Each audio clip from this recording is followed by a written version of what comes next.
ইসলামী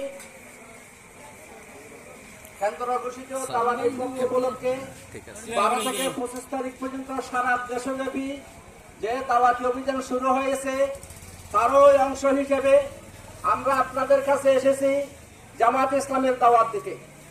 বাংলাদেশ জামাত ইসলামী, আপনারা জানেন জামাত ইসলামী এমন একটা সংগঠন যেটা কোরআন এবং হাদিস সুন্নাহর ভিত্তিতে এই দেশে বর্ণ বৈষম্যহীন এবং শোষণমুক্ত একটি সমাজ প্রতিষ্ঠা করার জন্য বদ্ধপরিকর।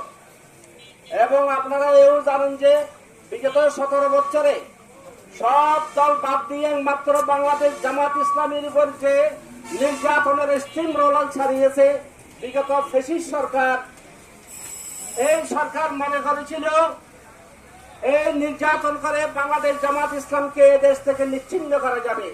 কিন্তু বাংলাদেশ জামাত ইসলামী এমন একটা টেকনিক্যাল সংগঠন যার কাছে ফ্যাসিস্ট সরকার পরাজিত হয়েছে। আপনারা জানেন আগামী দিনে বাংলাদেশ জামাত ইসলামী আপনাদেরকে যে দাওয়াতটা দিতে চায় শোষণমুক্ত সমাজ, বর্ণ বৈষম্যহীন সমাজ এবং ধনী গরিবের ব্যবধান দূর করার জন্য যে রাষ্ট্র ব্যবস্থা দরকার বাংলাদেশ জামাত ইসলামী তারও একটা রূপরেখা প্রকাশ করেছে।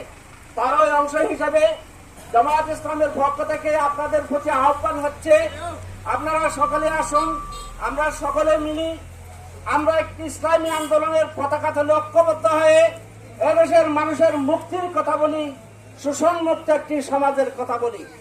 প্রিয় উপস্থিতি, আপনারা জানেন বাংলাদেশ জামাত ইসলামী এই দেশের জাতি ধর্ম নির্বিশেষে মানুষকে সকল প্রকার বর্ণ বৈষম্য এবং জুলুম থেকে মুক্তি দেওয়ার কথা চিন্তা করে বাংলাদেশের ইসলামী দলগুলো যে চিন্তা ধারণাটা নিয়ে এদেশের মাটিতে আন্দোলন করে যাচ্ছে তার পরিপ্রেক্ষিতে সাধারণ জনগণের সাড়া প্রয়োজন।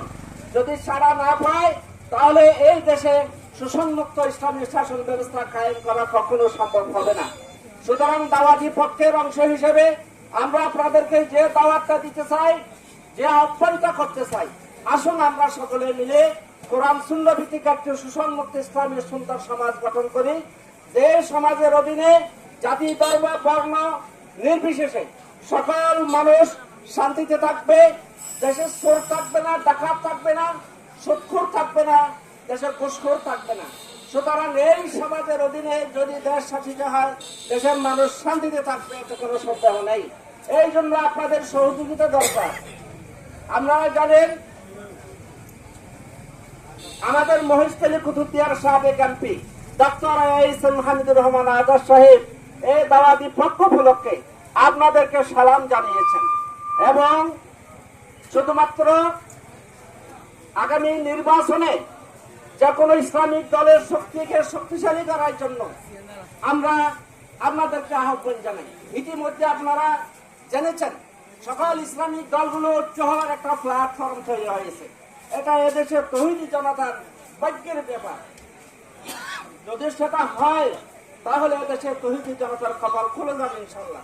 আমরা সকলে দোয়া করব যাতে সকলে মিলে একই প্ল্যাটফর্মে ইসলামের কথা চিন্তা করতে পারে, কোরআন এবং হাদিস ভিত্তিক একটি সুষ্ঠু সমাজ ব্যবস্থার কথা চিন্তা করতে পারে।